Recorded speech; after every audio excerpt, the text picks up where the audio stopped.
আসসালামু আলাইকুম। মাঝে মধ্যে আমাদেরকে অনেকেই ফোন করেন যে ভাই আমার মোবাইলে 4G নেটওয়ার্ক আছে কিন্তু কল দিলে নেটওয়ার্ক চলে যায়। এরকম ধরনের সমস্যা মাঝে মধ্যে আমাদের কাছে আসে। তো এই সমস্যাগুলো অনেকেই সহজে সমাধান করতে পারেন, আবার অনেকেই সমাধান করতে পারেন না। আমার সামনে যে মোবাইলটি আছে এই মোবাইলটার মডেল হচ্ছে স্যামসাং S10 প্লাস। আর এই মোবাইলটার সমস্যা হচ্ছে মোবাইলটাতে 3G 4G নেটওয়ার্ক থাকে। দেখা যায় যে আমরা যখন কল করি, কল করার সাথে সাথে নেটওয়ার্ক চলে যায়, নেটওয়ার্কের ঘরগুলো একদম খালি হয়ে যায়, অর্থাৎ একদমই নেটওয়ার্ক থাকে না। হঠাৎ করে আবার দেখা যায় যে ইমার্জেন্সি কল চলে আসে, অর্থাৎ সিমই পায় না। আমরা একটা মোবাইলে যখন সিম লাগাই, সিম লাগানোর 5 থেকে 10 সেকেন্ডের মধ্যে দেখা যায় যে নেটওয়ার্ক আসে। তো এই মোবাইলটাও সেম টু সেম এরকমই দেখা যায় যে আমরা সিম লাগানোর সাথে সাথে নেটওয়ার্ক থাকে, যখন কল করি তখন নেটওয়ার্ক চলে যায় এবং দেখা যায় যে কিছুক্ষণ পরে একদম নেটওয়ার্কের ঘরটা খালি হয়ে যায় এবং ইমার্জেন্সি কল চলে আসে। এই মোবাইলটার সমস্যা সমাধান করার জন্য কাস্টমার অন্য এক টেকনিশিয়ান ভাইকে দেখিয়েছে। এই মোবাইলটা আমাদের কাছে পাঠিয়েছে প্রবাসী এক ভাই, উনি সৌদি আরবে থাকে।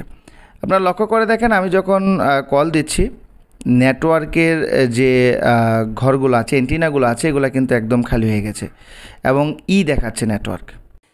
একটু অপেক্ষা করলে দেখা যায় যে 3G 4G হঠাৎ করে আসে, কিন্তু আবার দেখুন এখন কিন্তু 4G আছে, আমি একটু ঝুম করে আপনাদেরকে দেখাচ্ছি।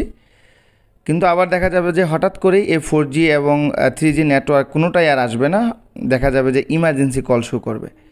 এখন কিন্তু নেটওয়ার্ক আছে, কলিং অবস্থায় আছে, একটু লক্ষ্য করবেন।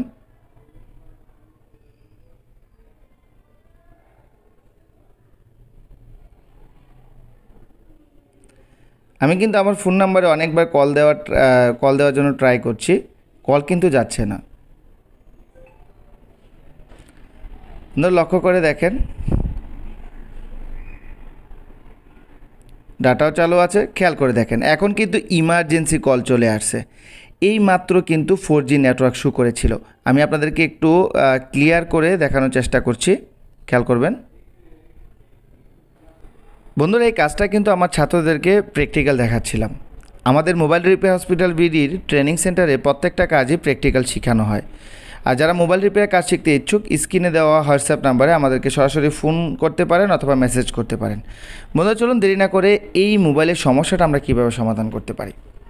কাস্টমার যেটা বলেছিল যে যদি একবার ইমার্জেন্সি কল চলে আসে, তো এটা আমরা অনেকবার ট্রাই করার পরেও নেটওয়ার্ক আসে না। আবার দেখা যায় যে মাঝে মধ্যে কোনো বাজারে বা কোনো বাস স্ট্যান্ডে এই সকল এরিয়াতে গেলে দেখা যায় যে নেটওয়ার্ক থাকে, কিন্তু দেখা যায় যে জায়গায় নেটওয়ার্ক একটু কম থাকে বা বাড়িতে গেলে বিশেষ করে নেটওয়ার্কটা থাকে না। এটাই হচ্ছে কাস্টমারের কথা।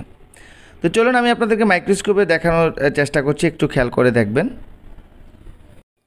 বন্ধুরা, প্রথমে আমাদের বুঝতে হবে একটা মোবাইলের নেটওয়ার্ক 4G 3G এরকম আপ ডাউন কেন করে, এই বিষয়গুলো আগে আমাদেরকে লক্ষ্য করতে হবে। একটা মোবাইলের নেটওয়ার্ক সমস্যার জন্য সবচেয়ে বেশি দায়ী যেটা থাকে সেটা হচ্ছে নেটওয়ার্ক এন্টিনা। আমি এই মোবাইলটার মধ্যে দেখতে পাচ্ছি নেটওয়ার্ক এন্টিনার পাশে ছোটো একটা আইসি মিসিং আছে, যেটাকে আমরা বলে থাকি নেটওয়ার্ক এন্টিনা সুইচার। এখানে এই মোবাইলটার সুইচার মিসিং আছে এবং আমরা দেখতে পাচ্ছি জাম্পার তারের মাধ্যমে, অর্থাৎ কয়েল তার যেগুলোকে আমরা বলে থাকি, ওই তারের মাধ্যমে দেখা গেল যে এই যে সুইচারের লাইনগুলোকে ডাইরেক্ট করে দেওয়া আছে এবং এখানে কিছু কম্পোনেন্টও কিন্তু মিসিং আছে। আমার কাছে সেম টু সেম আরেকটি মোবাইল সার্কিট আছে যেটা একদম বাতিল অবস্থায়।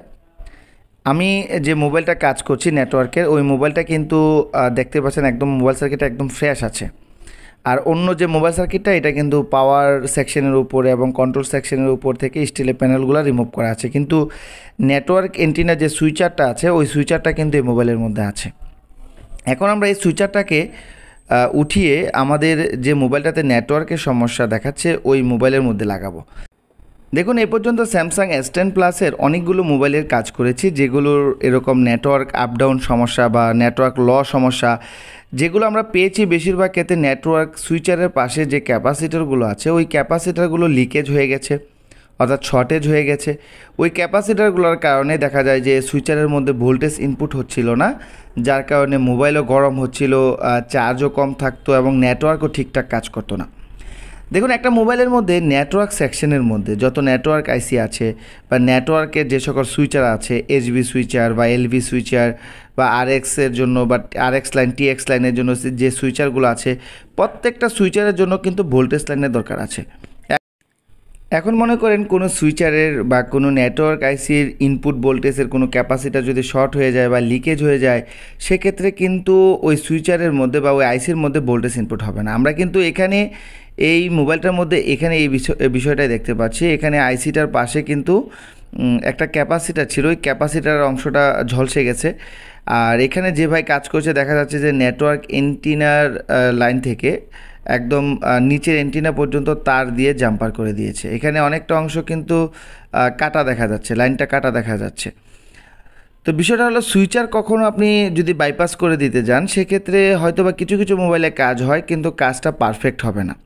কারণ সুইচারের কাজ হচ্ছে সুইচিং করে লাইনটাকে স্পিড বাড়িয়ে দেওয়ার জন্য। এখানে যখন আপনি সুইচারটাকে ডাইরেক্ট করে দিবেন, তখন কিন্তু সুইচারটা কাজ করা বন্ধ করে দেয়, আর তখনই নেটওয়ার্ক ল বা ওয়াইফাই ল এরকম ধরনের নানা রকম সমস্যা দেখাতে পারে। তো এখন আমরা কি করব, আমরা এই মোবাইলে যে সুইচারটা আছে, এই সুইচারটাকে আমরা লাগিয়ে দিব। আর আমি এটা বর্নি স্কিমেটিকের মাধ্যমে অলরেডি আমি দেখে নিয়েছি, ডিপলিভাবে পর্যবেক্ষণ করে দেখেছি। এই সুইচারের মধ্যে যে ভোল্টেজ লাইন 1.8 ভোল্টেজ, যেটা সরাসরি পিএমআইসি থেকে আসে, ওই ভোল্টেজ লাইনটা মূলত মিসিং আছে। আমি যদি সম্পূর্ণ বিষয়টা আলোচনা করে ভিডিও দেওয়ার চেষ্টা করি, তাহলে দেখা গেল যে ভিডিওটা প্রায় 1 ঘন্টার উপরে হয়ে যাবে। তো এত লম্বা ভিডিও হয়ে গেলে অনেকেই দেখতে চান না, তো আমি শর্টকাট আপনাদেরকে বোঝানোর চেষ্টা করছি। এটার যখন দেখা গেল যে হয়তো বা মোবাইলটা ওয়াটার ড্যামেজ ছিল, আর ওয়াটার ড্যামেজ হওয়ার কারণে এই সুইচারের পাশে যেহেতু পানি ছিল, পানি থাকার কারণে হয়তো বা ওই যে 1.8 ভোল্টেজটা শর্টেজ হয়ে মিসিং হয়ে গেছে। এখন আমাদের কি করতে হবে, এটা ঠিকঠাক কাজ করার জন্য, যাতে এই মোবাইলটার আইসি যাতে নেটওয়ার্ক আইসি যাতে ঠিকঠাক মতো কাজ করে বা নেটওয়ার্ক যাতে ঠিকঠাক কাজ করে, সেজন্য আমাদেরকে প্রথমেই নেটওয়ার্কের সুইচারটাকে আগে লাগাতে হবে, নেটওয়ার্ক এন্টিনার সুইচারটাকে আগে লাগাতে হবে। লাগানোর পর আমাকে খেয়াল করতে হবে যে এই যে সুইচারগুলো, এই সুইচারের মধ্যে ভোল্টেজ ইনপুট হচ্ছে কিনা। যদি এই সুইচারের মধ্যে 1.8 ভোল্টেজ না পাই, সেক্ষেত্রে যেটা করতে হবে, অন্যান্য যে আইসিগুলো আছে ওই আইসিগুলোর মধ্যে অবশ্যই পাওয়ার আইসি থেকে 1.8 ভোল্টেজ সাপ্লাই করে থাকে। তো ওই আইসিগুলো থেকে 1.8 ভোল্টেজ যদি আমরা একটা কয়েল তারের মাধ্যমে যদি ডাইরেক্ট জাম্পার করে আমরা এই সুইচারের মধ্যে দিয়ে দিই, তাইলেই কিন্তু কাজ করবে। আমরা নেটওয়ার্কের এন্টিনার যে লাইনটা আছে, এটাকেও আমরা একটা তারের মাধ্যমে ডাইরেক্ট করে দিব, যেহেতু লাইনটা কাটা আছে। বন্ধুরা, এখন আমাদের যেহেতু সুইচারটা লাগিয়ে নিয়েছি, এখন আমাদের দেখতে হবে সুইচারের মধ্যে ভোল্টেজ ইনপুট হচ্ছে কিনা।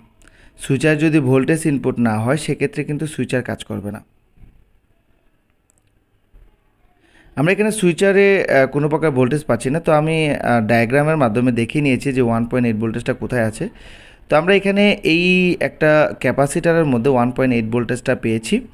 তো এখান থেকে এই ক্যাপাসিটার থেকে আমরা একটা তারের মাধ্যমে এই সুইচারের মধ্যে এই 1.8 ভোল্টেজটা দিয়ে দিব। সেক্ষেত্রে আশা রাখি যে আমাদের এই সুইচারগুলো কাজ করা শুরু করে দিবে।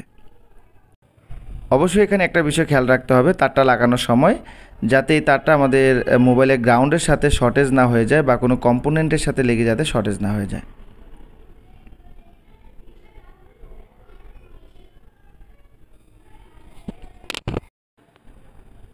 এখানে দুইটি সুইচার আছে, আমরা কিন্তু দুইটা সুইচারের মধ্যেই ভোল্টেজ পাইনি, তো আমরা দুইটা সুইচারের মধ্যেই ভোল্টেজটা টেনে দেব।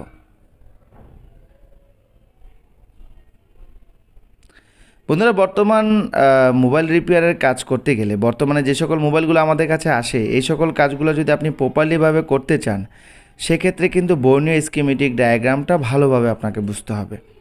আপনি যদি ডিপলিভাবে বর্ণীয় স্কিমেটিক ডায়াগ্রামটা না বুঝেন, সেক্ষেত্রে কিন্তু আপনি পারফেক্টভাবে কাজ করতে পারবেন না।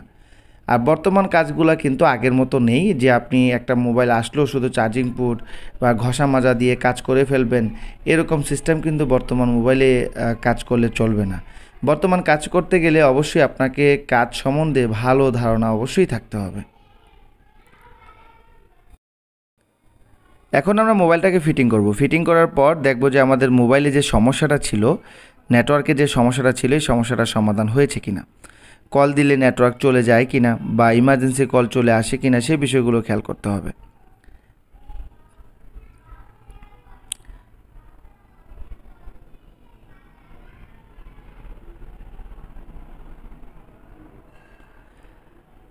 বন্ধুরা এখন যখন কল যাচ্ছে এখন কিন্তু নেটওয়ার্কটা আপ ডাউন হচ্ছে না। প্রথম অবস্থায় কিন্তু নেটওয়ার্কটা আপ ডাউন করতো, এখন কিন্তু নেটওয়ার্ক আপ ডাউন করছে না। আমি আপনাদেরকে অ্যাকাউন্ট নাম্বার, যে সিমে যে অ্যাকাউন্ট নাম্বার আছে ওই অ্যাকাউন্ট নাম্বার সার্চ করে দেখাবো যে ব্যালেন্স দেখায় কিনা।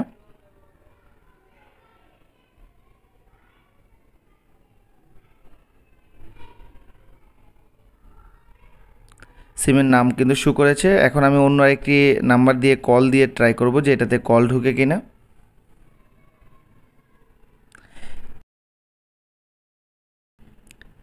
এখন কিন্তু আমাদের এই মোবাইলটা নেটওয়ার্ক স্ট্যান্ড বাই আছে, অর্থাৎ নেটওয়ার্কটা কিন্তু আপ ডাউন করছে না।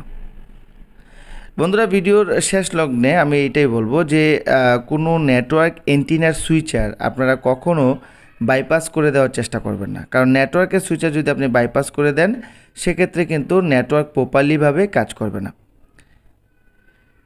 বন্ধুরা আলহামদুলিল্লাহ আমাদের এই মোবাইলের সমস্যাটা কিন্তু ইজিলিভাবে সমাধান করতে পেরেছি। তবে আমার কাছে পুরাতন আর একটি সার্কিট থাকার কারণে কাজটা কিন্তু করা সহজ হয়ে গেছে। যদি না থাকতো সেক্ষেত্রে আমরা সুইচারটা পেতাম না, আর সুইচার না পেলে কাজটাও কিন্তু সহজভাবে করতে পারতাম না। এই ছোট্ট একটা আইসির কারণে এই মোবাইলটা কিন্তু বাতিল অবস্থায় পড়ে থাকতো।